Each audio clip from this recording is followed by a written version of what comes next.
Morning, Jonathan. Good morning, Alex.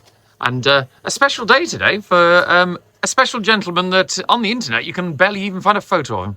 Very difficult to find a photograph of said gentleman, but today we are celebrating the life and times of Ernest Edwin Baguley. Now, for those who don't know anything about Mr. Baguley, he was born in the 1860s.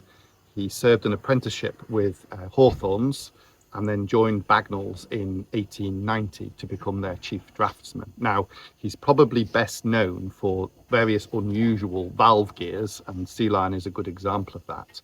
But he actually did quite a bit more than that for Bagnall's, and he standardized their designs. So before Baguley came along, Bagnall's were producing locomotives, but they were all kind of one-off builds for individual jobs.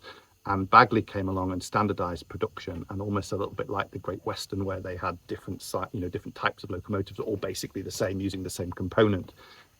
He did the same thing for Bagnall's even, and produced all the kind of saddle tanks and locomotives that followed on from that. So we've got two of his designs here at Groudle. Sea Lion, which is to my left here, was built in 1896, and she's got Baguley modified valve gear, and we'll show you the Baguley modified valve gear. This was his second valve gear design.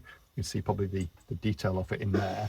And it was all basically to get round the patents at the time so that they didn't have to pay for Welshart's valve gear. Interestingly, they went back to that, but that was the idea. So Sea Lion was 1896 whilst Baguley was working for Bagnall's. And then he set up on his own and set up Baguley Cars Limited and produced several of these diesel mechanical locomotives for Butlins. So we've got Maltby, named after Richard Maltby Broadbent, who founded the railway here at Groudle. But this is one of Baguley's diesel mechanical designs that operated at Butlins from 1947 through to when the railways closed.